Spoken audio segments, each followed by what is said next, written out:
টাকাগুলা বিদেশে পাচার করেছে, আবার বস্তা ভরেও রেখেছে। এখন বস্তাগুলা ফেলে জান নিয়ে পালিয়েছে। এরে ধরে ওরে ধরে বেগম জিয়ারে 3 কোটি টাকার জন্য ধরে উনি নাকি এটিমের মাল মেরে খেয়েছেন। উনি খেলেন কোথায়? উনি একটা অ্যাকাউন্ট থেকে আরেকটা অ্যাকাউন্টে সেফটির জন্য এটাকে ট্রান্সফার করেছেন, যা এখন 10 কোটিতে দাঁড়িয়েছে। উনি তো খান নাই, কে খেয়েছে? এখন তো রূপপুর পারমাণবিক কেন্দ্রের ঘ্রাণ এখন জনগণের কানে লাগতেছে। বের হবে, সবই বের হবে। উইকিলিক্স প্রমাণ করে দিয়েছে। বিএনপির বিরুদ্ধে বসে আমাদের বিরুদ্ধে অত বলে নাই, আমাদেরকে বলতো আমরা জঙ্গি। লোকেরা বলে তোমার সঙ্গী হলে সে হবে মুক্তিযোদ্ধা, আর সঙ্গী না হলে সে হবে জঙ্গি। যেই তার সঙ্গী হয় সে খুব ভালো, যে তার সঙ্গী হবে না সে হবে জঙ্গি। বিএনপিকে বলে যে জঙ্গির সবচেয়ে বড় পৃষ্ঠপোষক। জিয়াউর রহমান সাহেবকে বলে উনি নাকি পাকিস্তানের চর। বলতে বলতে আরো আগে বললো উনি রাজাকার। সারা জাতিকে রাজাকার বানালো। ওরা ঘুমের মাঝে আবার এটা বলতো কিনা যে আমিও রাজাকার। তার প্রতিদ্বন্দ্বী হয়েছে ঢাকা বিশ্ববিদ্যালয়ে। তিনি বললেন যে মুক্তিযোদ্ধার নাতিপুতারা চাকরি পাবে না তো রাজাকারের নাতিপুতারা চাকরি পাবে। তিনি সারা জাতিকে রাজাকার বানিয়ে ছাড়লেন। তরুণ তরুণীরা জেগে উঠলো, তুমি কে আমি কে রাজাকার। অবশ্য পরে একটা স্লোগান লাগিয়েছে, কে বলেছে কে বলেছে বলে। সম্মানিত বন্ধুগণ, কি দরকার ছিল এইভাবে জাতিকে বেইজ্জত করা, অপদস্থ করা, দফায় দফায় জেলে নেওয়া? কিছু ওলামায়ে কেরামের পায়ে যখন বেড়ি দেখতাম আমার সহ্য হতো না। আমি পুলিশদেরকে বলতাম ওনাদের পায়ের বেড়িটা খুলে আমার পায়ে লাগাই দাও, হাতের বেড়ি খুলে আমার হাতে লাগাই দাও। এই কোরআনের খাদিমদের এই বেড়ি আমার সহ্য হয় না। বলতো আপনি। সম্মানিত ভাইরা, এত মানুষের কান্না, কত মানুষের বুক, কত মায়ের বুক, কত বাবার বুক, কত স্ত্রী বিধবা হয়েছে, কত সন্তান এতিম হয়েছে। আল্লাহ তাআলা ভালো জানেন, এর হিসাব আমাদের কাছে নাই। বহু আদম সন্তানের কোনো খবর এখন আমরা জানি না। আয়নাঘর বানিয়ে মানুষগুলোকে ধরে নিয়ে সেখানে পশুর সাথে যে আচরণ করা হয় তার চাইতেও নিকৃষ্ট আচরণ করা হয়। তাও আবার বাংলাদেশের একটা সেন্সিটিভ জায়গায়, এখান থেকে নিকটেই, বেশি দূরে না। বছরের পর বছর আমাকে সর্বশেষবার যখন তারা গ্রেফতার করলো তখন নিয়ে গেল সিটিটিসি টিম আমাকে। কেঁদে কেটে কেউ চিৎকার দিয়ে পাশের সেল থেকে বলতেছে, স্যার আমার জন্য দোয়া করবেন। 2টা বছর হয়ে গেল আমি সূর্যের মুখ দেখি না। 2টা বছর হয়ে গেল আমার পরিবার জানে না আমি বেঁচে আছি না আমি মারা গেছি। কেউ বলে আমি 9 মাস, একজন বললো আমি 7 বছর। আমি তাদের কয়েকজন কর্মকর্তাকে জিজ্ঞেস করলাম এটা কি বলি, 24 ঘন্টার বেশি তো আপনাদের হাতে থাকার কথা না, আপনারা তো তাদেরকে কোর্টে প্রডিউস করবেন, আপনি জানলেন কিভাবে? আমি বললাম যে ইতারে বাড়ি খেয়ে খেয়ে আমার কানে এসে ঢুকেছে, এরকম কিছু আছে কিনা? কোন কথা বলে না। আমি বললাম কথা বলতে হবে, আজ না বলবো দেখছেন আপনাদেরকে বলা লাগবে। পরে শুনলাম এটার নাম দিয়েছে নো এন্ট্রি। ধরে নিবে কিন্তু স্বীকার করবে না, নাটক সাজাবে, খুন করবে। ধরে নিয়েছে 3 বছর আগে, বলবে যে আজকে পাওয়া গেছে বংশ, খুন করবে, গুম করবে। এরপরে হয়তো এক সময় খুব ভাগ্য ভালো যাদের তাদেরকে আদালতে উঠাবে। 3 বছর আগে ধরেছে, বলবে যে গতকালকেও অমুক জায়গা থেকে গ্রেফতার করা হয়েছে। এই ব্যারিস্টার আরমান এই মিরপুরেরই সন্তান। শুধু আমার চোখের কোণা নিয়ে টপ টপ করে পানি পড়তো, আমি কোনো জবাব দিতে পারতাম না।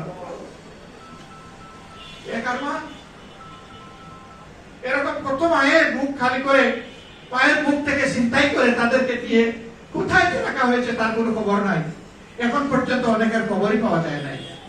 আরমানের মা কিসমত ভালো যে তিনি তাকে বুক ফেরত পেরেছেন। এত লম্বা দাড়ি, কোমর পর্যন্ত চুল, কাটতে দেয় নাই, নখ কাটতে দেয় না, দাড়ি কাটতে দেয় না, চুল কাটতে দেয় না। এজন্য মানে একটা অগাধ জঙ্গলের একটা পশু, তার চাইতেও নিকৃষ্ট আচরণ এদের সাথে করা হয়েছে। একজন খ্যাতিমান চৌকস সামরিক অফিসার তার চুলটা এখনো রয়ে গেছে লম্বা। আমি জিজ্ঞেস করলাম এটা কাটেন না কেন? ওই যে এটাকে আসরের দিনে সাক্ষী বানিয়ে দিচ্ছে।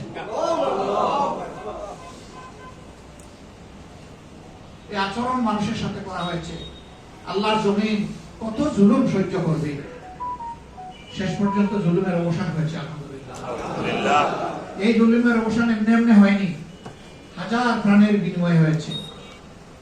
আমাদের অসংখ্য সন্তান সন্ততি গুলিবিদ্ধ হয়ে তারা আক্রান্ত হয়েছে। আমার ধারণা 500-র ঊর্ধ্বে এরা চির জীবনের জন্য অন্ধ হয়ে গেছে। এরা দুনিয়ার আলো দেখবে না। চোখে গুলি ছড়াগুলি পড়ার কারণে 2 চোখ নষ্ট হয়ে গেছে। যার একটা চোখ নষ্ট হয়েছে সে দুনিয়ার কিছু আলো দেখবে, কিন্তু তার দুটো চোখই চলে গেল, তার কাছ থেকে তো সব আলো কেড়ে নেওয়া হলো। এইভাবে জুলুমে সমস্ত জনপদ ভরে উঠেছিল। আজকে বিভিন্ন জায়গায় গিয়ে দেখি সমস্ত ফুল, আমার সহ্য হয় না, বড় কষ্ট হয়, কারণ আমাদের ফুলগুলো তোমাদের থেকে কেড়ে নেওয়া হয়েছে। আমি গিয়েছিলাম রাজশাহীতে, এইরকম একটা শহীদ পরিবারে। এই ছেলেটা রিক্সা চালিয়ে তার সংসার চালাতো। বিয়ে করেছে 1 বছর আগে, তার স্ত্রী 6 মাসের অন্তঃসত্ত্বা। আমি জিজ্ঞেস করলাম, মা তুমি কেমন আছো? বলি আমি আর কেমন থাকবো, আমি যেমন তেমন, আমার পেটে যে সন্তান সে যখন বাবা দুনিয়া আসবে, আমার এই সন্তানটা কারে বাবা বলে ডাকবে? এর জবাব কে দিবে আমাদেরকে?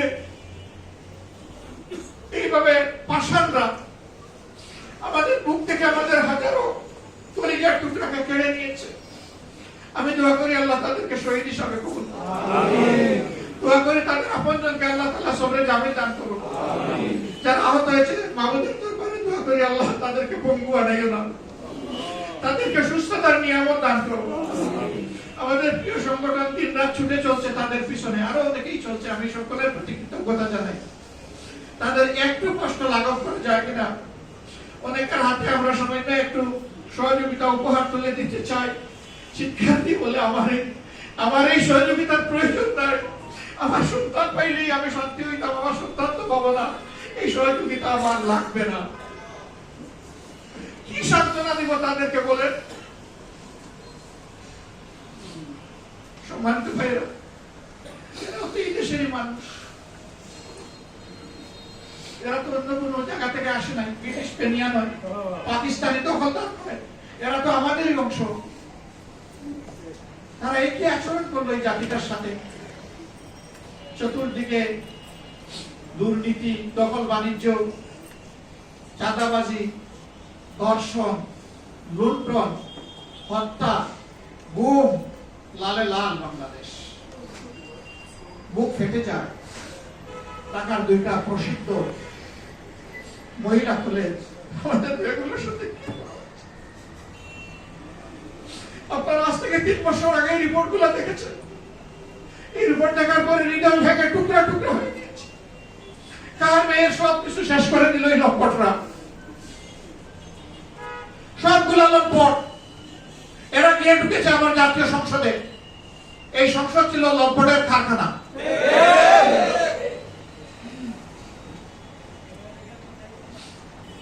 শেষ পর্যন্ত আল্লাহ তাআলা তার কাজ ঠিকই করেছেন। ও মাকার আল্লাহ ও মাকার আল্লাহ আল্লাহু খায়রুল মাকিরিন। এরা ষড়যন্ত্র করে আর আল্লাহ কৌশল করে।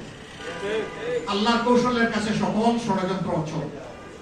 আল্লাহ সেটাই ব্যর্থ করে দিয়েছে। কোন হিসাবে এখন মিলে না। যারা কন্ট্রাক্টর ঠিকাদার নিয়েছিল, চালাও আমার জন্য সবকিছু করো, আমি তোমার জন্য আছি, তোমার কোনো চিন্তা নাই, তারাও এখন স্তব্ধ, তারাও এখন বেয়াকুব। কেমনে কি হয়ে গেল? আমার ভাই বলেছেন, নিঃসন্দেহে এই আন্দোলনে আমাদের তরুণ ছাত্র সমাজ নেতৃত্ব দিয়েছে, আন্দোলনের ফিনিশিং দিয়েছে।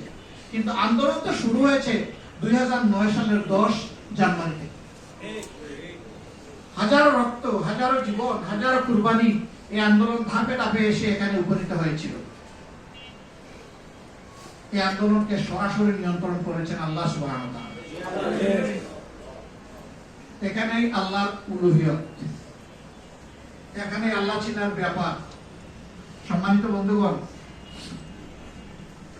আমি বিনয়ের সাথে এখানে আরো 3টা ধর্মের আমার বন্ধুরা আছেন, তাদেরকে আমি অনুরোধ করব, গত 17.5 বছর অথবা তারও আগে বাংলাদেশের স্বাধীনতার পর থেকে যারা আপনাদের জমি দখল করেছে গায়ের জোরে অন্যায়ভাবে ভয়ভীতি দেখিয়ে, যারা আপনাদের ইজ্জতের উপরে হাত দিয়েছে, যারা আপনাদের সম্পদ লুণ্ঠন করেছে, যারা আপনাদেরকে বাস্তবিকতা থেকে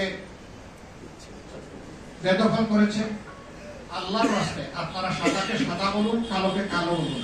সেই ব্যক্তিকে আমার হলে আমার নাম 1 নম্বরে লিখবেন। জাতির সাথে খুলাসা করে দেন জাতির সামনে, এরাই দুর্বৃত্ত। তখন জাতি দেখবে যে এরা কারা। বাংলাদেশে যখনই যা হতো তখনই কেষ্টা বেটার উপরে সব ফেলে দেওয়া হতো। যে যাই করে কেষ্টা বেটাই চোর। নাসিরনগরে ঘটনা ঘটলো হিন্দু সম্প্রদায়ের উপর, সাথে সাথে কোনো পাস বিচার না করে এটা জামাত শিবির করেছে। শেষে গিয়ে দেখা গেল তাদেরই দলের জেলা পরিষদ চেয়ারম্যান আর এমপির লড়াই, তারাই স্বীকার করলো। আমাদের সেখানে কোনো সম্পৃক্ততার প্রশ্নই উঠে না, আমরা এগুলাকে ঘৃণা করি। এর সাথে আমাদের কোথাও কোনো সম্পর্ক নেই। এবং আলহামদুলিল্লাহ আমরা বুকে হাত দিয়ে বলতে পারি যে যদি দুষ্কৃতিকারীদের তালিকায় ভাইয়েরা করেন, কোথাও আমাদের একজন লোকের নামও পাবেন না ইনশাআল্লাহ। কারণ আমরা এই কুশিক্ষা দেই না, আমরা নিজে এই খারাপ কাজ করি না, আমাদের কর্মীদেরকে আমরা এলাও করি না।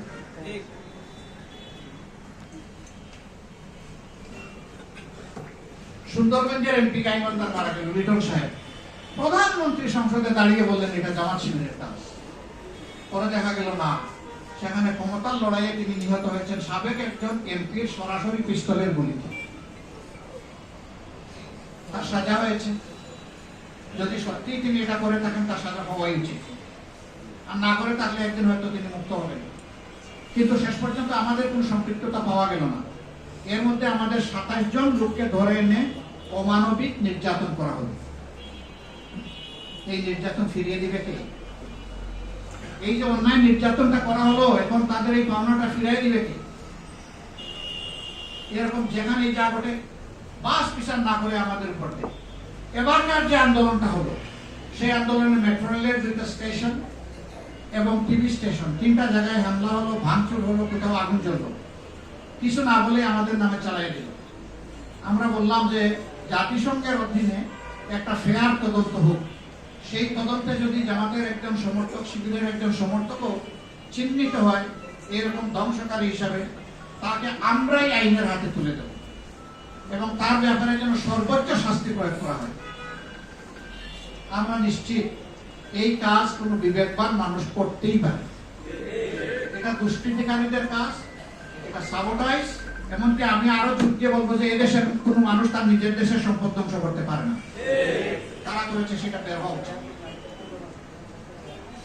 সম্মানিত বন্ধুগণ, এরপরে কথা আসে এখন কি করব? তাইলে তো একটা মজবুত প্রতিশোধ নিতে হবে আমাদের, তাই না?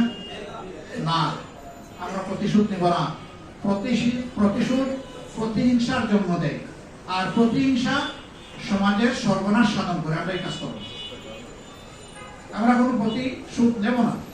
বলবেন তাইলে কি সবাইকে মাফ করে দেওয়া হলো? হ্যাঁ, দলগতভাবে আমরা মাফ করে দেব, কিন্তু ব্যক্তিগতভাবে যে অন্যায় করেছে, যে জুলুম করেছে, যে অপরাধ করেছে, তাকে অবশ্যই আইনের আওতায় এনে শাস্তি দিতে হবে। যার ফাঁসি হওয়ার হবে, যার যাবজ্জীবন হওয়ার হবে, যার আমৃত্যু, এর আগে কোনোদিন আমৃত্যু ছিল না। আমাদের নেতৃবৃন্দকে দিয়ে আমৃত্যু শুরু হয়েছে। আমৃত্যু সাজা, কারাদণ্ড, সশ্রম, আমৃত্যু। 80 বছরের বয়স হয়ে কোনো অসুবিধা নাই, তাকে সশ্রম দিতে হবে। ওখানে মরতে হবে জেলের ভিতরে, তিনি বাইরের আলো বাতাসে এসে মরতে পারবেন না। যার যেটা পাওনা তাকে সেটা দিতে হবে। কেন? তারাই তো বলেছেন আইন সকলের জন্য সমান, আইনের উদ্দেশ্যে কেই নয়। তো এখন দেখি তাদের জন্য একটু সমান হোক আগে। তবে আমরা আবারও বলছি যে একজন নিরপরাধ মানুষের যেন আমাদের কারোই মামলার আসামি না হয়, সেই ব্যাপারে সতর্ক থাকতে হবে। 100 জন দুষ্কৃতিকারী কিন্তু একটা নিরীহ মানুষ, এটা চরম জন্য, এটা করবো না, কেউ আমরা করবো না, করা উচিত হবে না। আপনি যাদেরকে চিনেন শুধু তার নাম দেন, তাও চীনের মধ্যে লোকটা যদি এই ঘটনার সাথে সম্পৃক্ত না হয়, আল্লাহর কসম তার নামটা দিবেন না। এটা হবে জুলুম, এটাও জুলুম। একজন জুলুম করেছে, আমরা আবার পাল্টা জুলুম করতে চাই না। আমরা জুলুমের কবর রচনা করতে চাই এবং আল্লাহ তাআলার কাছে দোয়া করি যে পরবর্তী সরকার জাতি, ধর্ম, বর্ণ, দল, মত নির্বিশেষে সমস্ত মানুষের উপর যেন সুবিচার করতে পারে, সামাজিক সুবিচার যেন কায়েম হয়। এখন যেন বিচারাঙ্গনে গেলে এরকম দৃশ্য দেখতে না হয় যে খুব সুন্দর শুনানি হলো, আস্তে করে যার সাহেব ভিতরে ফাঁস কামরায় চলে গেলেন, বাইরে এসে বললেন 5 দিনের 10 দিনের রিমান্ড। কারণ উপর থেকে নাজিল হয়েছে যে ওনাকে এতদিন দিয়ে দাও, ওনাকে এই করো, ওনাকে ওই করো। বিচারকরা তারা বিচার করেননি, তারা মানুষের উপরে তারাও জুলুম করেছেন। আমরা জিজ্ঞেস করতাম কেন করেন, কয়েছে আমাদের চাকরি বাঁচানোর জন্য। আরেকজনের জীবনের চাইতে আপনার চাকরির মূল্য বেশি? আপনি একজনের জীবন তছনছ করে দিচ্ছেন। বিবেকের একটা জায়গায় আপনাকে বসানো হয়েছে। দুনিয়ার মানুষের যাওয়ার শেষ জায়গা দুটো, একটা হচ্ছে আদালত, আর একটা হচ্ছে হসপিটাল। এই 2 জায়গায় মানুষ যায়। আপনি এখানে শেষ করে দিলেন, কেমন হলো এই দেশটা? অথচ আমাদের এই 5 তারিখ পর্যন্ত যারা দাপটের সাথে দেশে শাসন করেছেন বা শোষণ করেছেন, তারা বলতেন যে এদেশে বিচার বিভাগ স্বাধীন। যারা সকালে মিথ্যা কথা বলে তাদের ঘুম ভাঙে, আর মিথ্যা কথা বলতে বলতে ঘুমায়, তাদের সকল কথাই ওই পর্যায়ে এর বাইরে যায় না। আলহামদুলিল্লাহ, কত অম্বি আমাদের এক একজন মানুষকে বিরোধী দলের যখন গ্রেফতার করা হয়েছে, সাজানো, বানানো, উদ্ভট কত কিছু আমাদের বিরুদ্ধে চালানো করা হয়েছে। আলহামদুলিল্লাহ, আদালতে কোনো জায়গায় আমাদেরকে কেউ ঘুষি মারে নাই, জুতা ছুঁড়ে মারে নাই। এখন কেন মারে? আমরা এগুলা সাপোর্ট করি না। আমি বাস্তবতা বলতেছি, আমরা কিন্তু এগুলা সমর্থক না।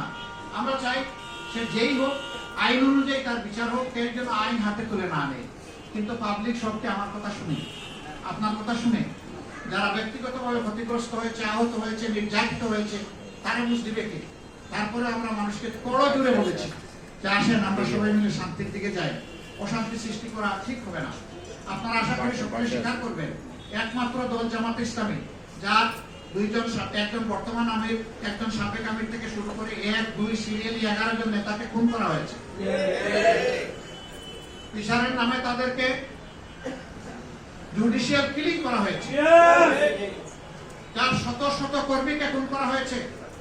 একমাত্র দল যাদের বাড়ি করে বুলডোজার চালিয়ে ভেঙে দেওয়া হয়েছে, আর কোন দলের এটা হয়নি।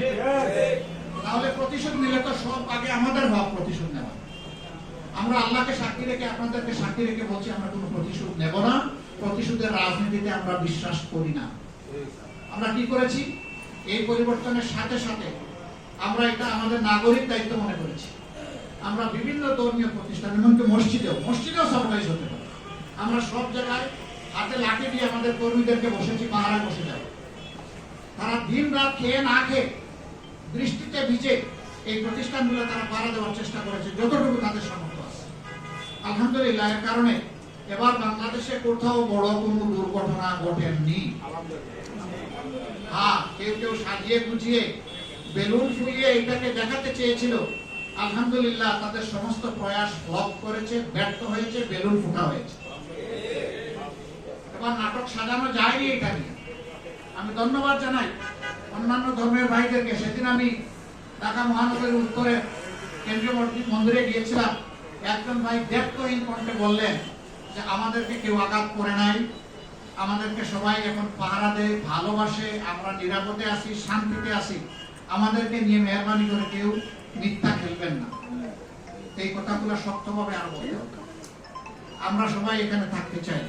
আমি মূল থেকে বলে আসছি, কিসের সংখ্যাগুরু আর সংখ্যালঘু? এটা সমাজকে শোষণ করার আরেকটা হাতিয়ার, আরেকটা স্লোগান। এই দেশে যেই জন্মগ্রহণ করবে সেই এই দেশের গর্বিত না। একজন নারী হোক অথবা পুরুষ হোক, একজন মুসলিম হোক কিংবা হিন্দু হোক, একজন খ্রিস্টান হোক কিংবা বৌদ্ধ হোক, যেই জন্মগ্রহণ করবে তার ইকুয়াল রাইট এই দেশে এনজয় করা, এটা তাকে এই সংবিধান দিয়েছে, যদি আমরা সংবিধানকে মানি। আর ইসলামের সংবিধান তো আরো সুন্দর, নিরাপত্তা সকলের জন্য নিশ্চিত করেছে। সম্মানিত ভাই ও বন্ধুগণ, আমরা এই জন্য এই স্লোগানটার বিপক্ষে। আমরা কোনো সংখ্যাগুরু সংখ্যালঘু মানি না, মানব না। আমরা এক পরিবারের সদস্য। এক পরিবারের 5 জন 5টা মত হইতে পারে, এটাই বাগানের সৌন্দর্য। বাগান এক জাতের ফুল দিয়ে হয় না, সব জাতের ফুল দিয়ে বাগান সাজে। আমাদের এই সমাজ হচ্ছে সেই রকম একটা বিচিত্র বাগান, একটা সম্প্রীতির দেশ। আমরা এখানে সম্প্রীতি কাউকে ভাঙতে দেব না। এর জন্য আমাদের সকলের একটা শক্ত অঙ্গীকার দরকার যে যার যার জায়গা থেকে আমরা বিবেকের প্রতিধ্বনি করব। আমরা অন্যায়ের কাছে মাথা নত করবো না এবং কোন ষড়যন্ত্রকে আমরা প্রশ্রয় দেব না। তবে হ্যাঁ, এর মাঝে যদি কেউ অন্যায় করে তাকে আমরা ছাড় দেব না। আমরা সকলে মিলে তাকে ধরবো, তাকে ধরে যেখানে তাকে পৌঁছাতে হয় সেখানে পৌঁছে দেওয়া হবে।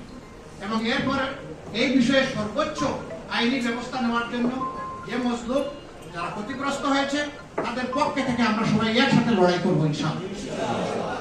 সম্মানিত ভাইরা, এইভাবে যদি আমরা একটা সহনশীল সম্প্রীতির বাংলাদেশ করতে পারি তাহলে আলহামদুলিল্লাহ আমাদের মাথায় বাহির থেকে এসে কেউ কাঁঠাল ভাঙার আর সাহস করবে না। কাঁঠাল ভেঙে আমাদের মাথার উপরে খাবে, এই সাহস করবে না। আল্লাহ শুকরিয়া আদায় করি, অনেক দেশে পরিবর্তন হয় বিভিন্ন দেশের সরাসরি হস্তক্ষেপে, আর বাংলাদেশের পরিবর্তনটা করেছেন আল্লাহ নিজ হাতের হস্তক্ষেপ। এখানে বাইরের কারো কোনো বাহাদুরি নাই, সম্পৃক্ততা নাই, কলা কৌশল নাই, কারিগরি নাই, কিছু নাই, স্বয়ং আল্লাহ রাব্বুল আলামিন করেছেন। এখানকার সমস্ত মানুষ, আমি বলেছি মজলুম, আপনারা দেখেছেন, আমি তো কয়েকটার কথা বলেছি। এই যে রংপুরের মৎস্যপল্লীতে তাদের গরু বাছুর পর্যন্ত লুটেও নেওয়া হলো, বাঘগুলা পুড়াই দেওয়া, গরগুলা সহ। শেষ পর্যন্ত ধরা পড়লো যে যুবলীগের এক নেতা ওই জায়গা জমিগুলা তার পেটের ভিতরে ঢোকানোর জন্য এটা করেছে। অথচ ওঠার সাথে সাথে বললো যে মিঠাপুকুরের লোকেরা এসে এই পীরগঞ্জে এটা কাণ্ড ঘটিয়েছে, আর মিঠাপুকুর হলো জামাত ইসলামের ঘাঁটি। দেখেন যুগ সূত্র কিভাবে মিলায় এত সুন্দর করলো। শেষ পর্যন্ত তাদেরই তদন্তে বের হয়ে আসলো যে যুবলীগের একজন নেতার এটা কর্মকাণ্ড। সম্মানিত ভাইরা, আবারও বলি, আসুন সাদাকে সাদা বলি, কালোকে কালো বলি। কালোর বিরুদ্ধে দাঁড়াই, সাদার পক্ষ নেই। ইনশাআল্লাহ এটা হবে শান্তির বাংলাদেশ, সমৃদ্ধির বাংলাদেশ। রাত অনেক হয়ে গিয়েছে, আমার আরেকটা মিটিং আছে, এই জন্য আমি আপনাদেরকে বিরক্ত করার জন্য ক্ষমা চেয়ে গেছি। আমার ভাই সেলিমুদ্দিন বলেছেন যে আমাকে ভালোবেসে এসেছেন, আমি বলবো দেশকে ভালোবেসে এসেছেন। আমি আপনাদের কাছে কৃতজ্ঞ, আপনারা আমাদের ডাকে সাড়া দিয়েছেন। ইনশাআল্লাহ আগামীতে আপনাদের ডাকে আমরা সাড়া দেব। আমি সকল ধর্মের ভাইদেরকে আশ্বস্ত করেছি, যখনই ডাকবেন তখনই পাবেন, এটা অগ্রাধিকারের ভিত্তিতে আপনাদের পাশে। আমি আবারও বলছি, সকল ধর্মের ভাইদের পাশে নয়, আমরা সাথে থাকবো। পাশে থাকা মানে একটু আমরা সাথে থাকবো, কোনো গ্যাপ নাই, গ্যাপ রাখবো। কিন্তু আমরা ষড়যন্ত্রকারীদেরকে ষড়যন্ত্র সফল হতে দেব না। আমরা ছাত্র ভাইদের প্রতি, তরুণ ভাইদের প্রতি অনুরোধ জানাই, তোমাদের কাছে জাতির নেই, কিন্তু এখন তোমাদেরকে মাথা ঠান্ডা করে কাজ করতে হবে। একটা পিলারে লেখা দেখলাম, রক্ত গরম মাথা ঠান্ডা। চমৎকার চমৎকার স্লোগান দেয়। আমি তাই বলবো, এখন রক্ত একটু ঠান্ডা করো, মাথাও ঠান্ডা রাখো, তাহলে জাতি বহুদূর এগিয়ে যাবে ইনশাআল্লাহ। আমাদের বয়স হয়েছে, খবর আর আমাদের দূরত্ব কমে এসেছে, তোমরাই তো আগামীর বাংলাদেশ। এই আগামীর বাংলাদেশকে আমরা কলুষিত বাংলাদেশ হিসাবে, অতীতের কলুষিত বাংলাদেশ হিসাবে আর দেখতে চাই না। এখন একটা ফ্রেশ বাংলাদেশ দেখতে চাই। আল্লাহ তাআলা সেই ফ্রেশ বাংলাদেশটা দেখার তৌফিক আমাদেরকে দান করুন। এখানে যারাই এসেছেন তাদের প্রতি আমি আবারও গভীর কৃতজ্ঞতা জ্ঞাপন করছি। ইসলামী দলের অনেক নেতৃবৃন্দ তারা একটা প্রত্যাশা ব্যক্ত করেছেন, অন্যান্য ধর্মাবলম্বী নেতৃবৃন্দ যারা এসেছেন তারা একটা সামগ্রিক প্রত্যাশা ব্যক্ত করেছেন। আমরা সকলের প্রত্যাশার মধ্যে কোনো তফাৎ দেখি না, সবগুলা এক সুতে এক পথে চলছে। সকলের বক্তব্য হচ্ছে এটি একটি সুখী সমৃদ্ধশালী ন্যায় এবং ইনসাফের সৌধের উপর প্রতিষ্ঠিত বাংলাদেশ হোক, সেই বাংলাদেশ আমরা চাই। আমরা সেই বাংলাদেশের জন্য ঐক্যবদ্ধ হয়ে কাজ করবো ইনশাআল্লাহ। আর এখানে মানে আসন কে কোনটা ইলেকশন করবে না করবে, মাফ করবে, এটার এখন সময় নয়। এখন জাতিকে পাহারা দেওয়ার সময়, এখন মুসলিম মানুষের পাশে দাঁড়ানোর সময়, শহীদ পরিবারের পাশে দাঁড়ানোর সময়, এখন বন্যা কবলিত মানুষের কাছে ছুটে যাওয়ার সময়। আসুন সবাই মিলে সম্মিলিতভাবে জাতীয় ক্রাইসিসগুলো আমরা মোকাবেলা করি। আমরা উপদেষ্টা পরিষদে যারা আছেন তাদেরকে অনুরোধ করব, মেহেরবানি করে আপনারাও এমন কোনো কাজ করবেন না যেটা আবার জুলুমের পর্যায়ে পড়ে। আপনারা এমন ভাবে চলুন যাতে আপনাদের উপর জাতি আশা করে যে দায়িত্ব দিয়েছে সেই আশার প্রতি আপনারা শ্রদ্ধা প্রদর্শন করতে পারেন এবং জাতি যেন একটা সুন্দর পথ খুঁজে পায়। আমি তাদের জন্য দোয়া করি, আল্লাহ যেন এই ব্যাপারে তাদেরকে সাহায্য করেন। সম্মানিত ভাইরা, সবাইকে কৃতজ্ঞতা ধন্যবাদ জানিয়ে আমার কথা এখানে শেষ করছি। আল্লাহ হাফেজ। বাংলাদেশ জিন্দাবাদ। আসসালামু আলাইকুম ওয়া রাহমাতুল্লাহ। অন্যান্য ধর্মের ভাইদেরকে আমার অন্তরের অন্তঃস্থল থেকে উষ্ণ সম্বর্ধনা। মন্ডলী